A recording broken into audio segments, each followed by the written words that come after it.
views from the bench. And I am really excited to have with me Charlie Depuydt from Excel Hockey Development. How you doing, Charlie? Good, Ryan. Thanks for having me. Awesome. Now, we first met officially kind of, and I know we kind of played the same GLHL kind of league, and I've always known of you, but I've never really, got to meet you until about last year as we kind of formally started meeting and things like that. And I had the privilege of coaching Cooper last year for our show tournament, who was just amazing to have on the team, on the bench. He was a 10-year-old kid out there, but he acted like a 30-year-old professional on the ice. You know what I mean? Very stoic, yes. Yeah, and it was awesome to have. But through that time of getting to know and preparing for that tournament, things like that, you and I cultivated a great relationship, and it's one that I'm glad that we've had. I love the fact that we've been able to call each other, bounce ideas off each other, and sometimes I might call you for like a 5-minute quick question, and I know next thing I know it's an hour and a half later, and I'm like, what just happened, right? So, like I said, awesome to have you on, and just really, really thankful that some people are going to get to hear from you today. Yeah, I appreciate it, and we've had that development conversation a lot of time. From the side, it's easy. You're right. It's longer than what that 5-minute bounce idea is. But I appreciate the friendship, and I appreciate the opportunity to be on here today. Yeah. So let's give me a little bit of background on yourself as a player, your playing history, and kind of where you're from and everything else like that. Oops. Seems we might have lost Charlie there for a second. Charlie, you there? Oop. Well, looks like we have a little bit of a internet connection. Hopefully Charlie bounces back on. Yeah, I'm there. You're back. Sorry, we lost connection right when I was about to speak there, so I apologize for that. Playing history, it's a long one because I'm getting old. But I grew up in Eagle River, a rival of Fond du Lac, a rival of Mosinee, and I grew up there my whole life. Played my youth hockey career there. Played high school there as well, and once I graduated high school, I chose to go the route of the junior level. I ended up going out to the East Coast. I played for the Boston Junior Blackhawks, which was at that time kind of a sister team to the North American League team, the Texas Tornadoes. I had an opportunity to go play there and chose to do so. Played in Texas for a while as well, and just decided after 2 years of juniors, I wanted to forego that third year of juniors and went to UW Superior. Opportunities and I had enough of the big city life growing up in Eagle River. I like the woods. I like not having neighbors. To be honest with you, it was really a big part of the decision. I missed the outdoor aspect, so I chose to go back to Superior, and had a good go there. Let's see here. I think it was in 2001. I had a shoulder injury that it was from my junior career, and it spiraled and ended up having to have a shoulder surgery. And my freshman year of college was in 2001, 2002, I believe, and that was the year UW Superior last won the national championship. It was my freshman year. And what a great opportunity to be on that team, to develop with those guys and be a part of a winning culture. Once that was the college days were done, I went into elementary education and moved back and started coaching high school hockey and youth hockey and working with Excel Hockey Development here now for 2 years. And this has really been a good route. So that's a little bit of my history as far as playing goes. Yeah, and then you touched a little bit on your coaching history right now, and you're like myself. We run a lot of hockey camps and stuff like that. Tell me a little bit about your Excel Hockey your camps that you run. Well, it's kind of, morphing into more opportunity, especially with this pandemic. I think we need to look at things, considerably different, with this halt in the economy and what's going on. So there's, I think, a lot of ways in which hockey development needs to change for the better. And I think there's multiple venues and opportunities for that to morph into something that could be really, really done well. But in terms of the hockey development side, I currently run a 6-week program at the Eagle River Hockey School, and which we take kids from age 4 with our mini Mike clinic and all the way up through our high school age development program, which is our main camp.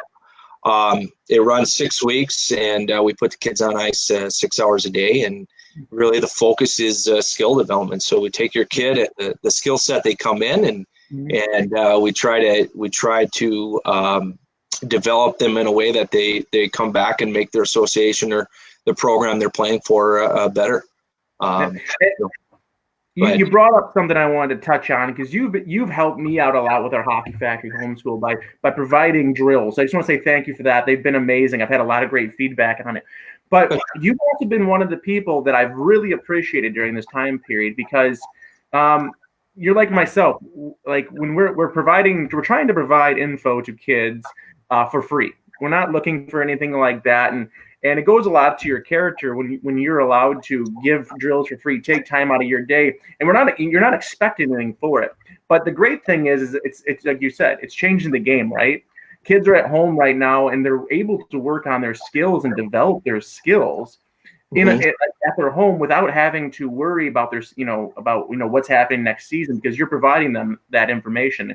And do you think that's going to change the way people might view summer hockey or anything else like that? Well, like I said, kids also, and it's not a bad thing to break from the trouble, the ice, the feeling, and the wanting to win and perform at a level, to feel that pressure, for kids. But to just be able to go out in the driveway and shoot around and goof around and kind of, I see my son out there every day on his rollerblades with the orange stick handling ball, and he's trying all kinds of crazy stuff. And fortunately and unfortunately for him, he's coming in with some raspberries on his butt and his knees and stuff from wiping out. But it's different because he's having the opportunity to be creative and look at things a little bit differently. And without that opportunity, I believe me, I miss the spring season. I miss traveling right now. We missed the state tournament this year. But at the same time, like I said, it can be really good. And you're no doubt it's going to change. I think people are going to enjoy the fact that they've been home and spent a little more time, and that part of it is something that's irreplaceable and you'll never get back. So there's some good things. The break is good. So that's one of the things I've been talking to a lot of kids about has been this break is great for the kids to be able just to take a step back, refresh, get to understand parts of their game that they want to improve on. But also, it's also good for kids just to have that break. And some kids, they play this sport 12 months of the year, right? Definitely. They're doing it from some of them are doing it from 6, 7, and 8 years old, and then they're wondering why at U14 they're burnt out, right? Right. And right. This is something that I know you've encouraged a lot of too. Is kids take a break, right? Like enjoy your time.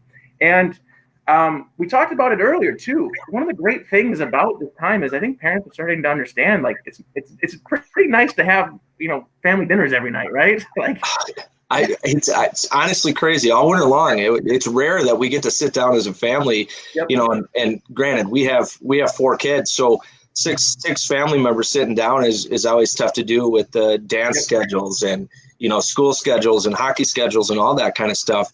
It really has been a blessing for our family to be able to have that time.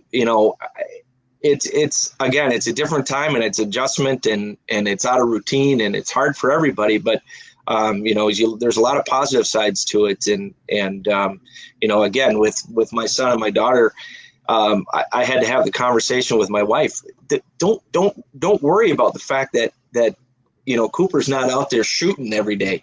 Yep. He's out there throwing his football too, and that's okay. He's working on his footwork in football, and that part of it's good. My daughter's out in the yard with the other ones bumping volleyballs.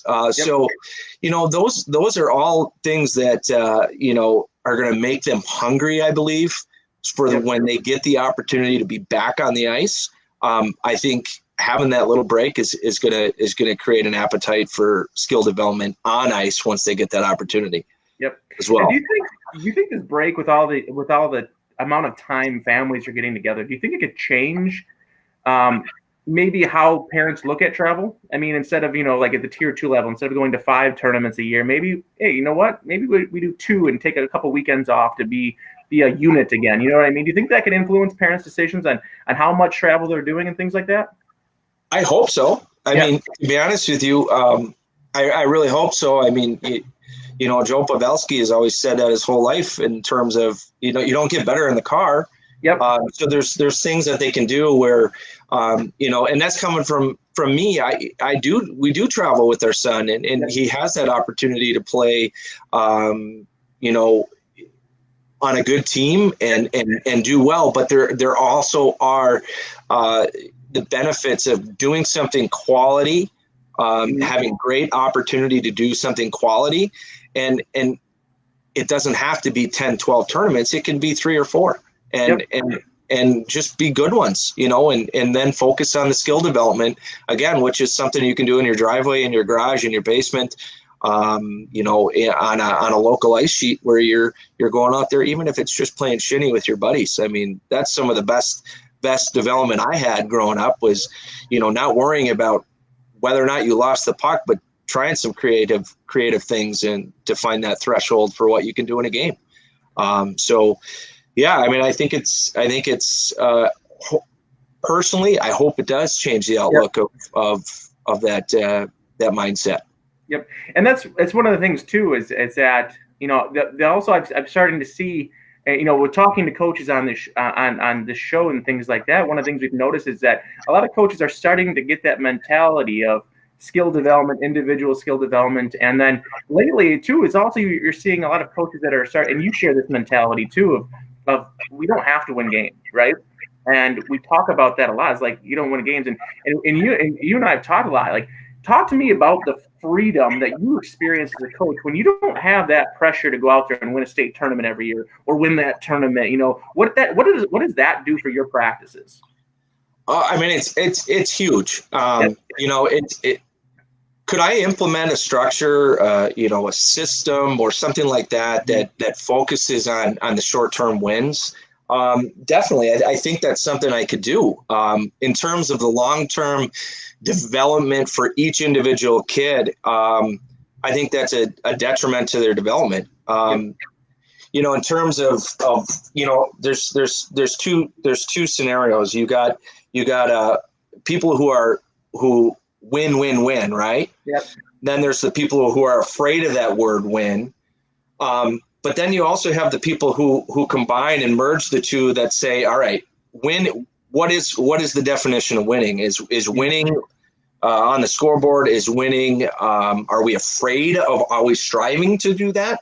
But merging those two and saying, I'm going to always strive to win. I'm going to put myself in a position that I may take my lumps early, but in terms of when I'm sending a product, all these youth hockey players to Jake Suter, who is our high school coach here, I want to send him the best skills product so that when he's implementing systems at that higher level, he's got the skill set to actually implement the system. Yep. And that's hard to do, especially coming from a small community, one that doesn't have huge numbers. It is tough.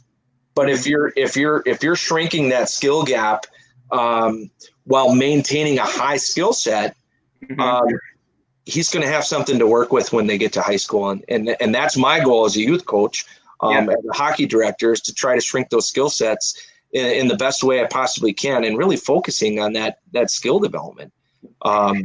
You just brought up something really interesting and something I want to touch on because a lot of coaches face face this at their practices. And you come from a smaller youth organization, and within that youth organization, your teams, your A teams or your B teams, the talent gap from your top player to your, let's say your bottom player, it's sometimes pretty substantial. And you have to be able to maintain a great practice for your top player, push him, and make sure that your bottom player doesn't get left behind. How do you do that in a practice setting? A lot of it depends, again, on who you have on the ice, I'm the hockey director here, as well as I was a Pee Wee coach. I was a Bantam coach. I helped our SWIRT coaches, our 8U coaches. So a lot of it depends on who you have for help, who is bought in to what you're attempting to do. And I think that's the key thing is making sure not only your players are bought in to the aerial structure of what you're doing and maybe the overall skills-based structure that you put in place, but then to have your coaches truly buy in and say, okay, it doesn't matter if they don't know where to go on a breakout, because every single breakout derives from a different area of the ice. So it really doesn't matter that they don't know that this is where I go or this is where I go. You can create opportunities in practice to let the kids think on their own and find that spot and how I best puck support so that we can make the next best play for our team. In that, it depends on your coaching staff. If you're not together on the same board, it's not going to be successful. But developing a structure in that all the coaches are available and at least in their thought process of what we're doing. And a lot of that is teaching your coaches. If you have that opportunity to set that time away and say, this is the objective, this is how we get there, this is why we're doing this footwork, which is going to lead into this, which is then going to lead into the area of the ice in which it can be done on. That's the key aspect in being successful with that, I believe, anyway.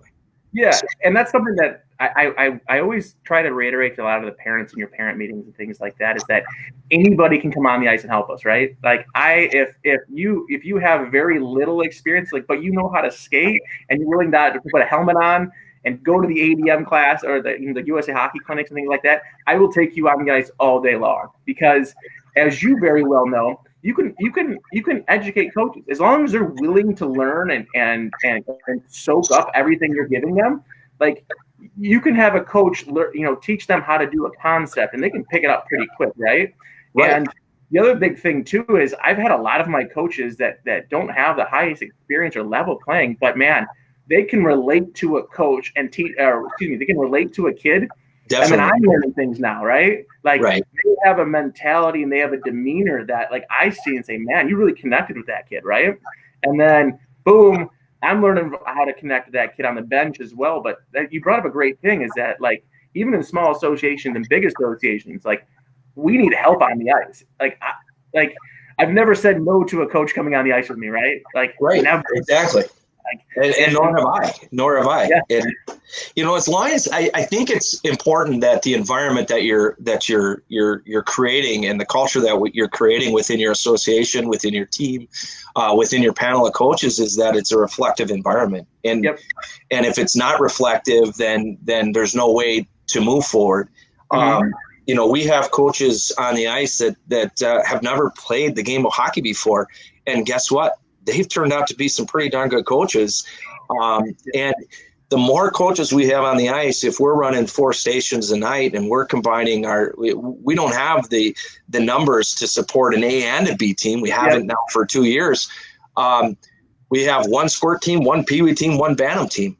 So we combined our Pee Wees and Bantams 3 nights a week this year. And then they all got their ice 1 night a week by themselves. So we looked at it that way and said, how can these coaches, for one, we put all these coaches, whether it was the Pee Wee coach, they're still coaching the Bantams. It's another perspective.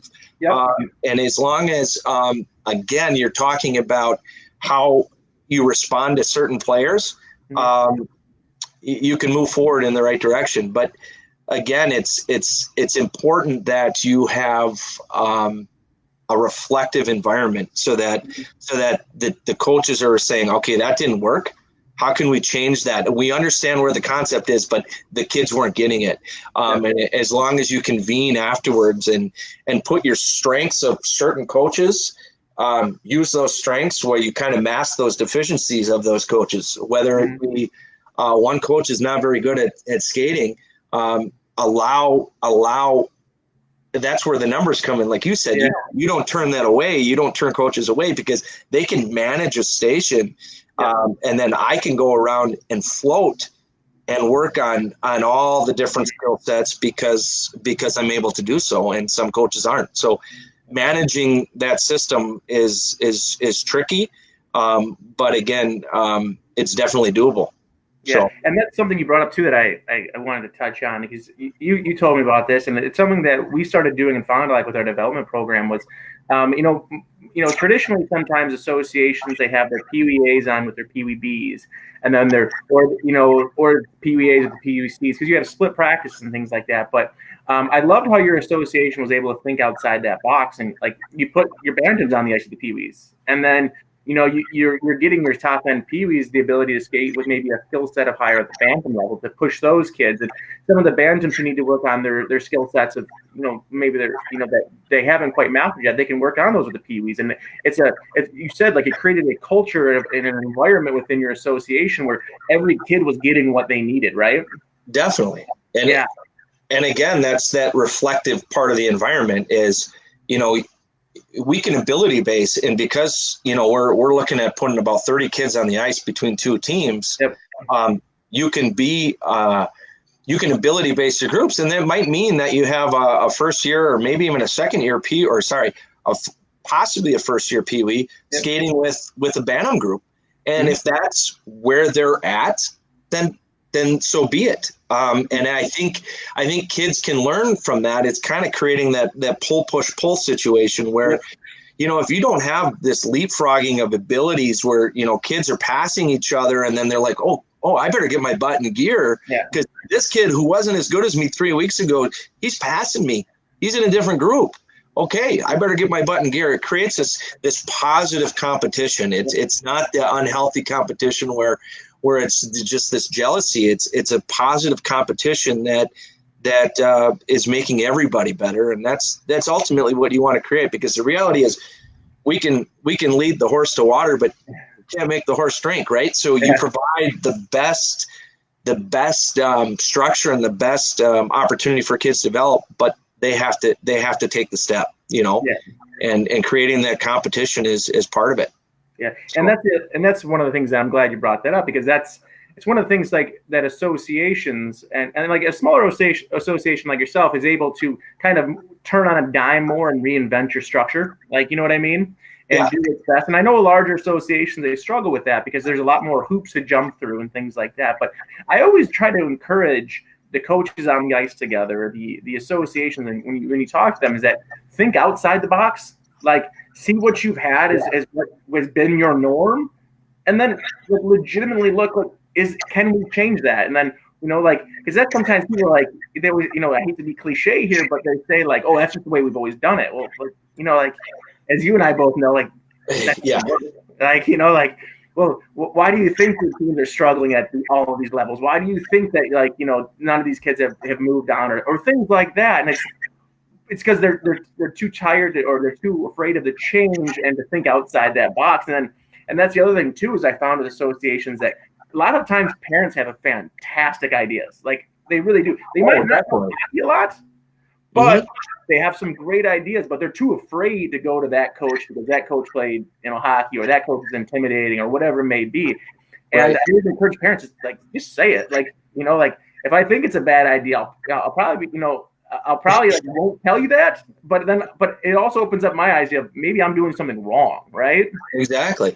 It's like you said, it's another perspective out there. I sat in a practice a while back, maybe 2 years ago, and I looked at our kids' skating skills, and nobody really likes to work on backward skating, right? Yeah. I mean, backward skating is one of those things where it's not fun for everybody, and I looked at as a whole as our program, like, gosh, we need to work on that. how can we do this without having kids say, oh, we're working on backward skating for 10 minutes and have it be so structured. And, one thing we did was just bumper butts. I mean, skating, working on that agility, working on your ability to feel that contact and skate and, hit butts with a partner, and it was just something that we just thought a little bit outside the box. And you think the kids would, we're too old for that, or, this and that, but they had ended up having a lot of fun, and they didn't realize, I'm getting better at backward skating, So it's trying to disguise what you're doing. And I think that's, again, it's being creative as a coach, and it's looking at your deficiencies and how can we mask our deficiencies at the current moment, but still we have to fix them.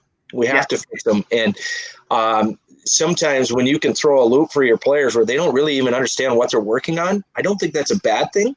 It's great to always tell them the objective, what we're doing, but at times it's also good for they say, hey, this is what we're doing. Afterwards, convene with them and say, well, what did you work on? What did you notice? And you might even find out for yourself as a coach that they found out that they were working on things that you didn't even think of.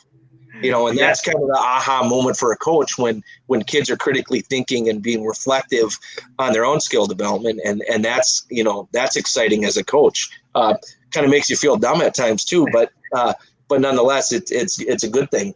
Yeah. You bring up masking drills, and that's something too that you see. And I always encourage parents too to ask questions, like, don't be afraid to go to your coach and be like, what were you doing there? Because sometimes, you coaches, we run drills, right? And these drills we run, like we have an idea of what we're doing with the drills, right? And it might, to a parent sitting up in the stands, it might just see like, oh, they're just running some competition drill, like a 2-on-1 drill out of the corner. Like, what are they doing today? Like, they're just goofing off. But reality is that's a breakout drill. You're masking it, right? Exactly.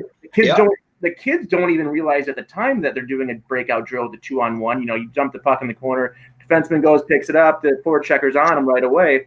Like, you might just see, it's a 1-on-1 draw out of the corner, and they're just flipping the puck. Well, no, that's that defenseman's learning how to maneuver. He's learning how to disguise his feet, disguise his escape, and things like that. He's learning how to get the puck up ice. And then that's a fun competition drill, but it's masked as a breakout, right? Exactly. Yes. And when you're talking about that, I mean, you look at so many kids who just blindly turn and go, and they go pick up the puck, and they haven't shoulder checked both ways. They haven't assessed the situation of what they're going into and how the circumstance and when they get the puck, what's changed.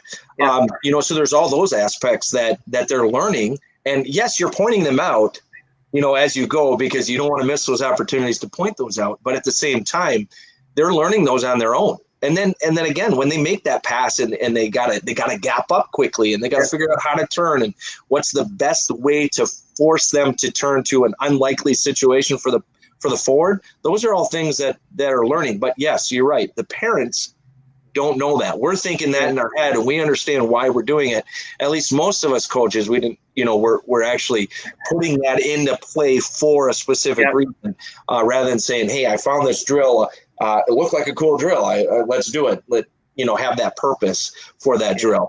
But you and I have talked about this too, and we've talked about hockey IQ and stuff like that. And I do find it funny when people are like, you can't teach hockey IQ. But I'm like, and I know you and I have been like, you totally can. Like, it's and that's one of the things too about masking drills and things like that. Because when I have competition drills, and this is one of the ways I've always tried to increase my players' hockey IQ is by putting them in situations and then creating the habits, right? Because you put a kid in a situation like a competition drill, and then he starts creating habits out of that competition drill, getting that puck, like doing the shoulder checks, right? That's a habit. That creates hockey IQ because, you bring up the shoulder, like, I look behind me once or twice, what do I get? I get my vision, right? I get to see the place, which then creates hockey IQ, which allows players to know how to break the puck out earlier and things like that. And it's about masking that drill. It's just another competition drill. No. You're giving your kids good habits that increases their hockey IQ. Exactly.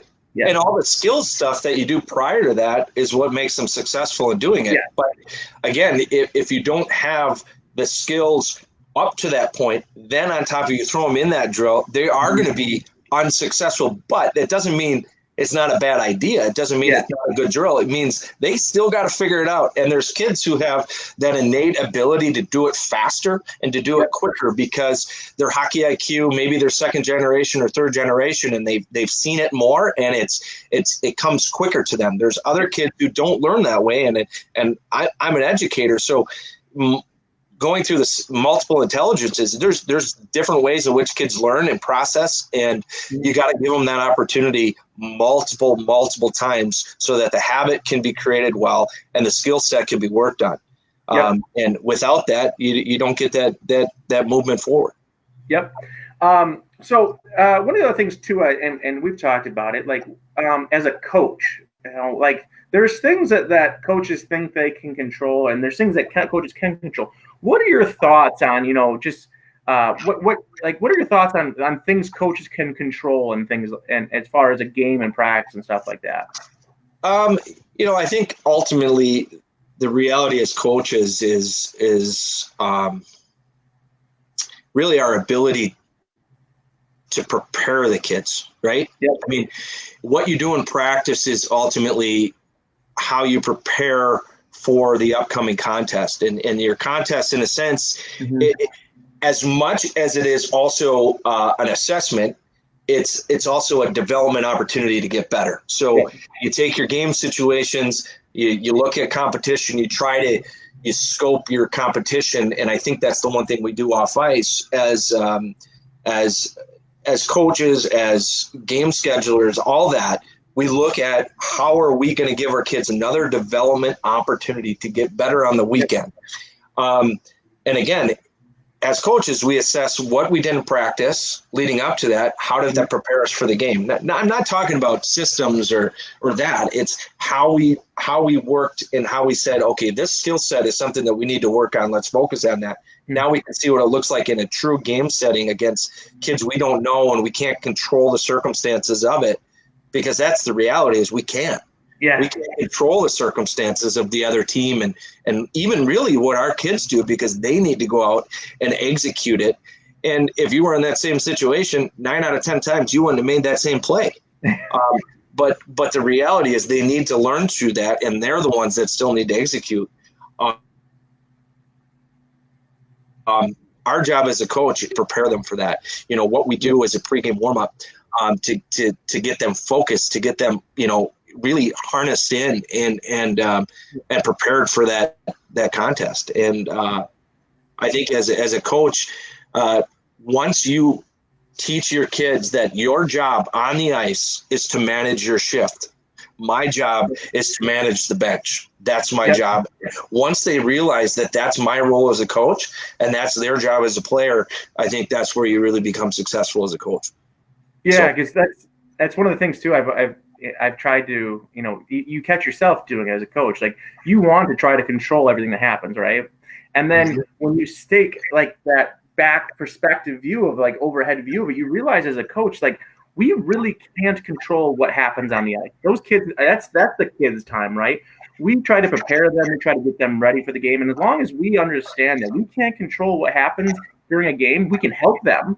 But things, as you say, managing the bench, I love that, because that's something that, like we always talk about, you can only manage the attitudes and your response to the things that happen, right? And exactly, you're able to maintain a level of calmness and then to the kids on the bench. You'll see that encouragement go to them and on the ice, right? Like, because then they'll start feeling the opportunity to be creative, to take chances and things like that, because that's what we want, right? Right. We want them to start thinking on their own. We want them to be creative and have the confidence to become a better hockey player. And that only starts with us being able to control our emotions on that bench, right? Right. And that's realistically, that's the only thing we can control. Like, how you manage that bench, how you control a kid's person. He has a bad shift. What are you doing as a coach? Is your attitude like being negative with that skater? Because I guarantee you his next shift's not going to be great. Right.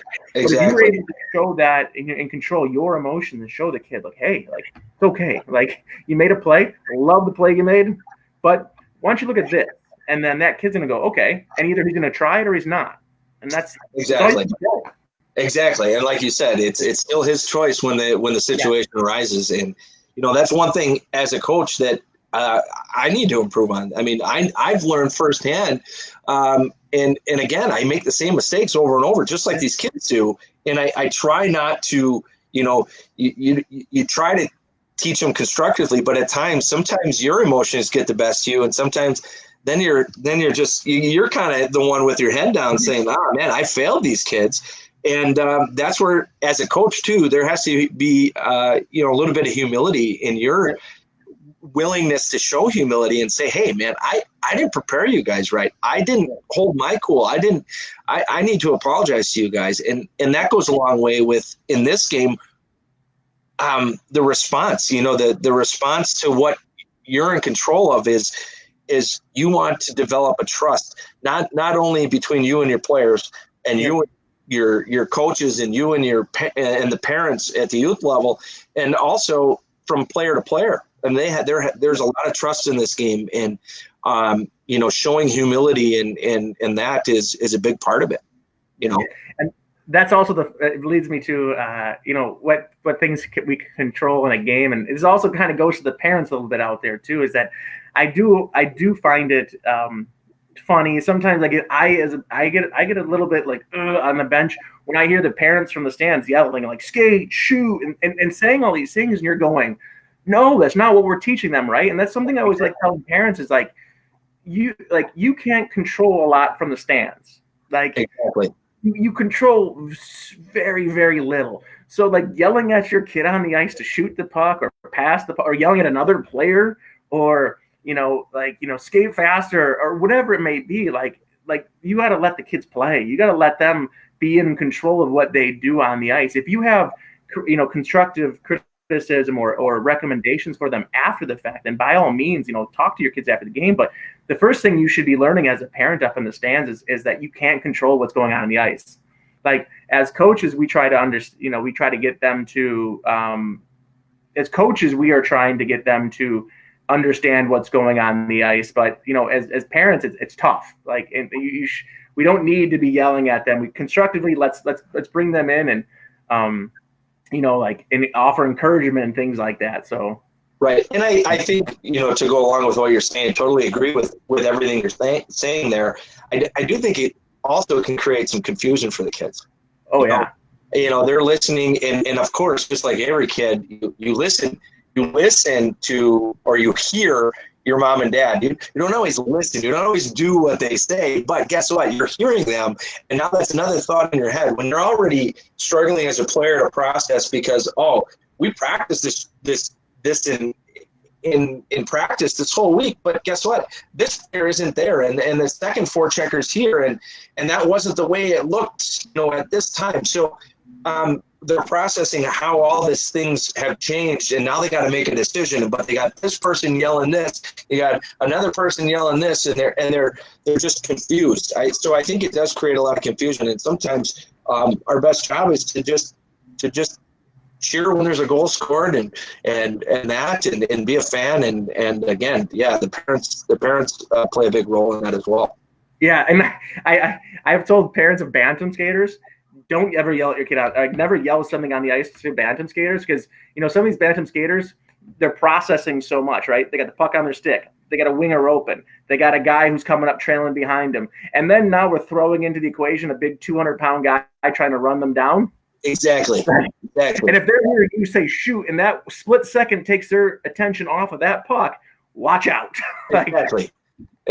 So, yeah, that would definitely I can resonate with that with what the position or so. But yeah. So, real quick here, and we've talked briefly about this too, and I'd like to get your thoughts on it. What are some of the qualities that you see at the youth level in good teammates? Oh, and good teammates. There's so many, obviously. But kind of really just looping it all into one. And I think it really kind of circles back to the one is your willingness to work. Your willingness to work shows teammates something. It shows your coach something. It shows your parents something. It shows your teammates. It shows yourself. Maybe the most important thing is what are you going to do to help your team be successful. And that is, again, that's finding your role, that's embracing your role, but at the same time, that's making sure that you're working on the things that you need to improve on. And that's really hard to do because kids want to be something, and right now they're not that yet.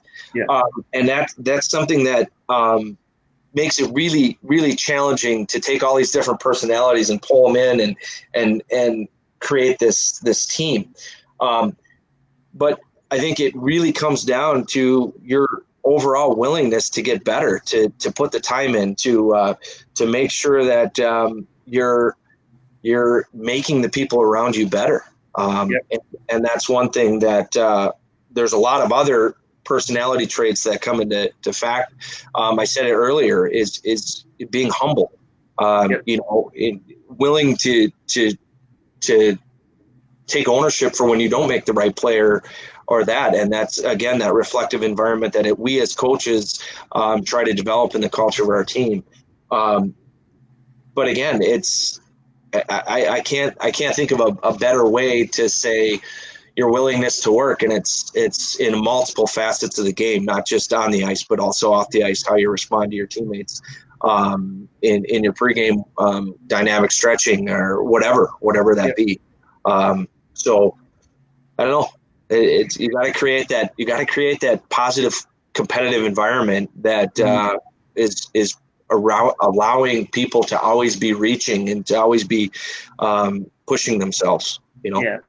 And that's the one thing too, is that, when you talk to kids about being good teammates, it often happens in steps, right? Like, you don't see a might player having all the great qualities of a teammate, right? And as coaches, we want to try to instill great teammate attributes in all of our kids, so that, when they're doing something other than hockey, it resonates with everybody, right? And because most of these kids, they're not going to play NCAA hockey. They're not going to be a professional. This is not going to be their life. So, but if we can teach them good habits that allow them to be great teammates, and that's the thing, is every year, you try to instill something new into those kids. So, because you're not going to teach, a UA kid what you teach a bantam on how to be a good teammate, and it's a process, right? And as coaches, we got to understand that process and how to make kids better teammates. And I think it's a journey, right? It's not a.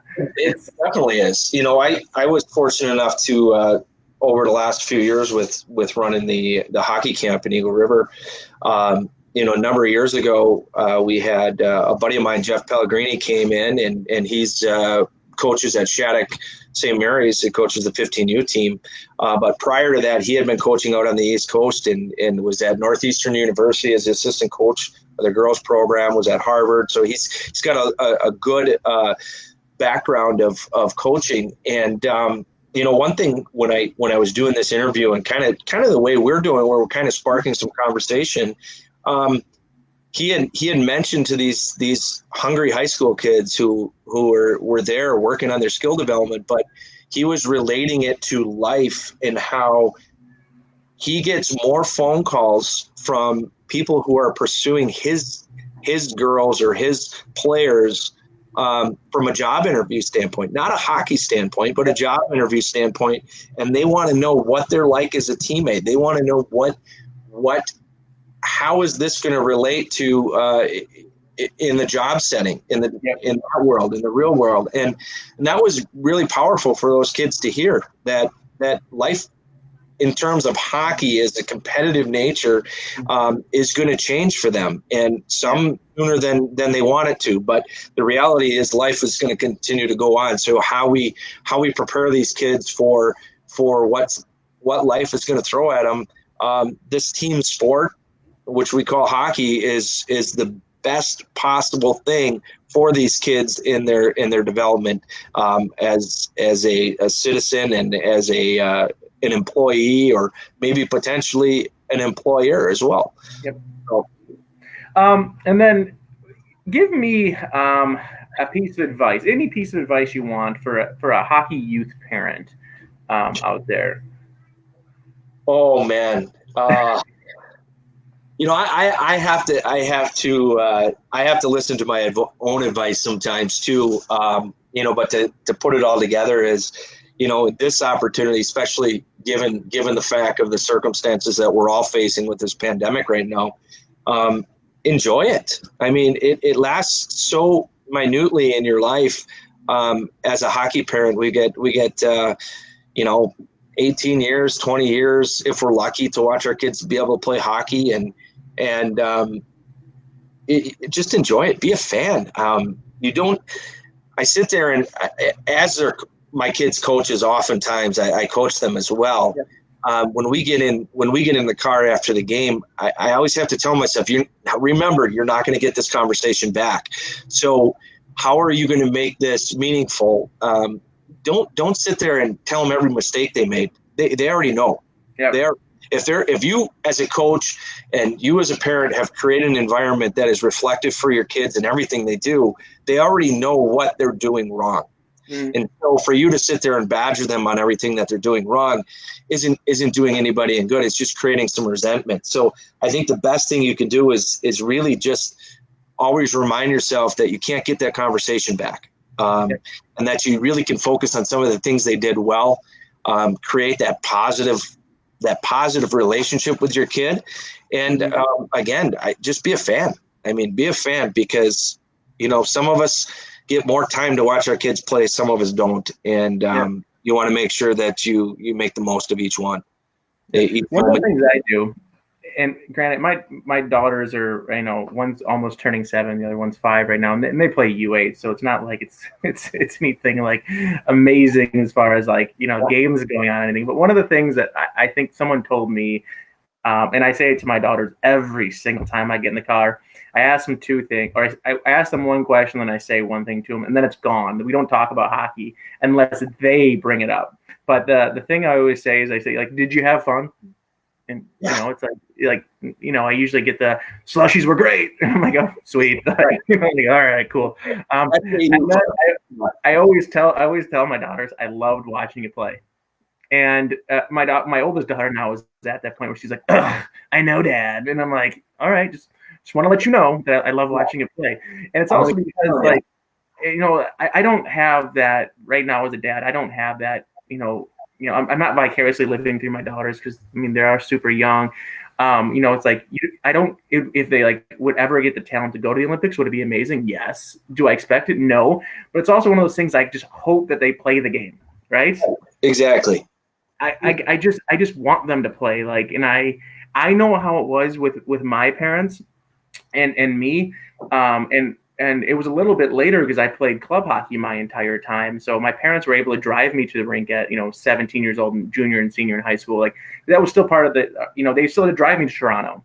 For some parents in Wisconsin, like at freshman year, like their interaction with their kids it's done. Like they're getting on the bus with their friends and their teammates and driving home. And then after they get to the rink, they have a buddy drive them to home. Right. And it's late at night. So you don't get that hour downtime with your kids to, like, talk to them.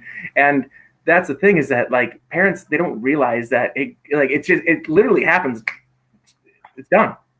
Yeah. Oh, I'm experiencing it. I've got one that's going to high school this year. And to think that, when I first started with her, it was fun and frustrating at the same time. So I will say, as a parent, it is really hard. And as a parent who's played the game and works on skill development, it is very challenging. But a lot of times I really truly do have to bite my lip and just say, all right, she's still learning. She's my daughter. I love getting to share this opportunity with her. Yeah. And I love the fact that she's playing a game that I was fortunate enough to get to play as well. And I think that's the perspective you got to have.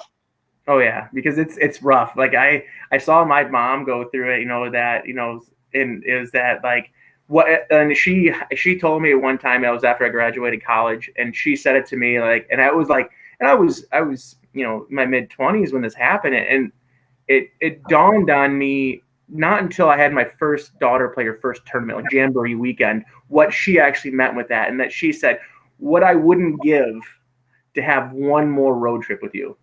Like you're like, and at the time I was like, yeah, cool, Mom, like, whatever. Season just ended, like, sweet, see you later. But after my first Jamboree road trip with my daughter, we're on the way back to Stevens Point. We got home and I was like, man, that's what my mom meant. Like, just sitting in the car and like, talking to her, like, did you have fun? She's like, yeah. She's like, I don't understand why that player took the puck away from me. I'm like, honey, because he's on the other team, right? Yeah. Like, and that's it was, and then looking back, 15 years later, I'm like, that's what my mom meant. Like, she would give anything for one more trip, and it goes a long way. And it goes to what you were saying. Like, it goes by quick. Enjoy the times that you have, and don't make it a car ride confession home where you're telling them every single thing they did wrong, right? Right, exactly. And they already played the game. There's no change in the outcome or what they did. And I think, it's a similar story to what you were saying with your mom.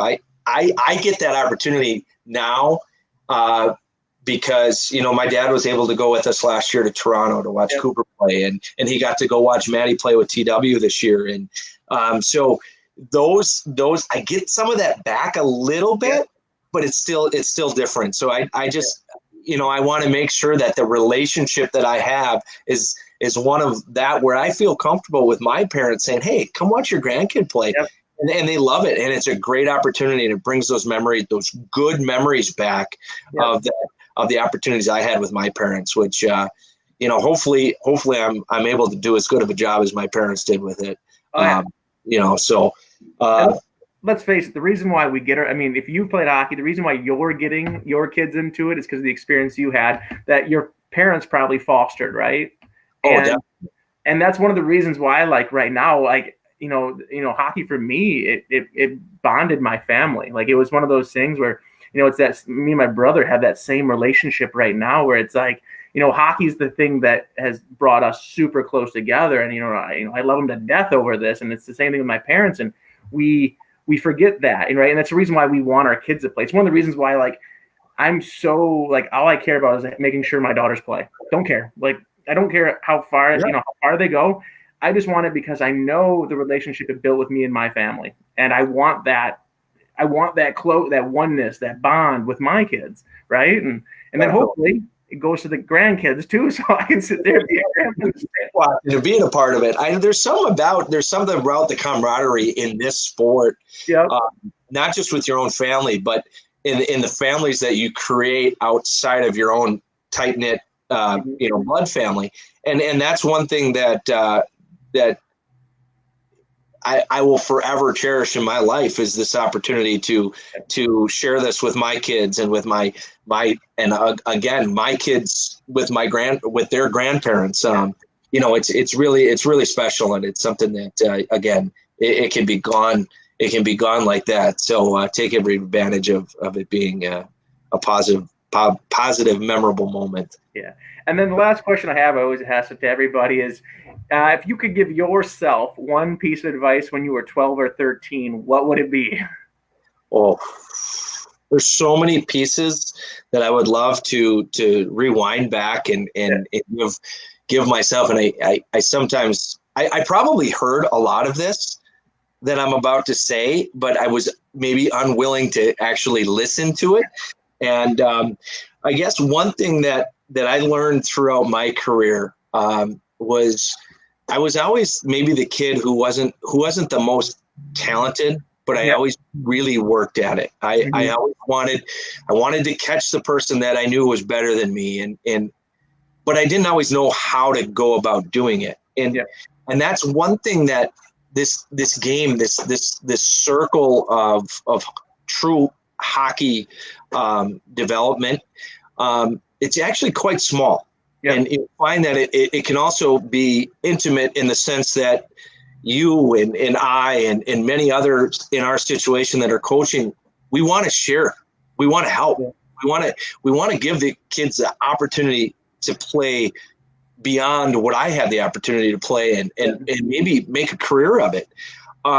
So just having the willingness to ask, to ask for help, to build and maintain relationships with people that really are going to help benefit you, not just open the door because they know somebody or this and that and they can get a good word out for you, but to truly develop relationships with people that truly care about what interests you I think that's one bit of advice, but I can't stop just right there either. It's finding and putting yourself around those people that are going to embrace the role you're playing, and for you to help you embrace the role you're playing at that current moment, but not to give up on the player that you want to be, if that makes sense. I was a defensive oriented guy. I was a guy that loved battling in front of the net, loved winning corner battles, loved to block shots, which every team needs. But, when I did that, I embraced the fact that that's who I was as a player. But then it kind of, in turn, made me give up on the player that I wanted to become. Once I got to that higher level, I wasn't as much of a difference maker as an impact player in terms of scoring or assist making and that kind of thing. And so those skills kind of got put on hold for a bit. And I just want to make sure that as a player, it's important to mask your deficiencies in those competitions. That is a huge component, and it's going to help you be more mentally tough. But at the same time, it's important to continue to really work and strive to find, when you don't know how, to find the people that are going to help you become better at skills that you're lacking in, and maybe not lacking for the team you're on, but maybe lacking for where you want to be in your career in terms of the game. And that's one thing that, again, you want to ensure your success down the road. And if that means you embrace too early the type of player you are at that point, it doesn't allow you to be better, if that makes sense.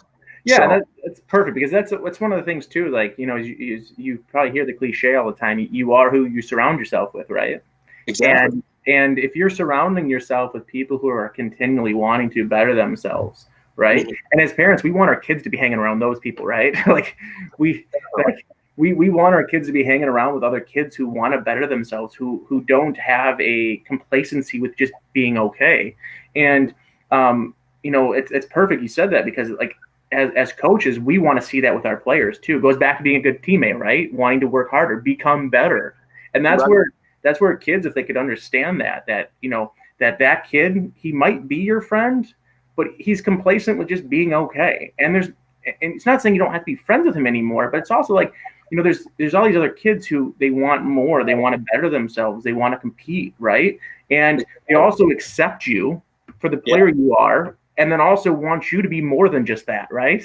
Because that's being a good teammate. It's like you have a player on your team who's a stay-at-home defenseman, but you know what? There might be a game where I need him to score a goal. Exactly. And the only way that can happen sometimes, if you have players that you're surrounding yourself that are continually pushing you in practice to shoot the puck, to go make an offensive play. I remember telling people, you had the lane, why didn't you go? Well, I just wanted to, my job is to get the puck up ice. No, your job is to play hockey. Your job is to score goals. And I've never seen a coach yell at a player for scoring a goal, unless he it's the 20th goal of a game or something like that. But exactly. And that's what I tell players. Your job is, everyone has a role, but your job is to make the team better. And how it happens isn't based on, if you block a shot, great. Goal scorers should block shots too. Your role is not to score goals. It's to play defense, to help out. It's to make the team better. And if kids are surrounding themselves with that type of talent around them, think how much better that team would be. It's one of the things we always talk about. What are habits of successful teams? Look at the St. Louis Blues, right? Unbelievable. Yeah. It's because their superstars are playing everyone played that role. When the Capitals won, look how defensive Ovechkin was playing, right? Unbelievably. Yeah. Yeah, and that's what like you said, to go back and tell yourself something, as a kid, you the kids who are pushing themselves. You can see that, and surround yourself with more of those. If you have kids that don't want to do it, then you know what? You don't have to hang out with them. Find the kids who have the same mentality you and go. Be buddies with them.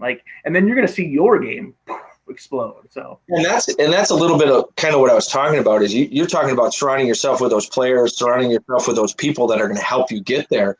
it's surrounding yourself and building and maintaining those relationships with the Ryan Blicks and the Charlie Depuyts of your life that you may not come in contact with, but you can give a quick phone call to and say, hey, I'm struggling with this. What do I do? How do I get there? Like, because there's a lot of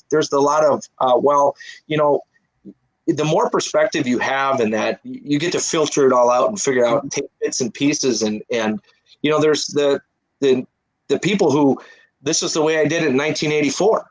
Okay. Yeah. And there's good stuff from that. But then there's the ones that said, but that's the way it was done in 1984. And that's how this game is evolving. And that's how, you really do need help. You do need advocacy from coaches, from other players, from even parents, in this sport to help you succeed and help you move in the direction that you want to go.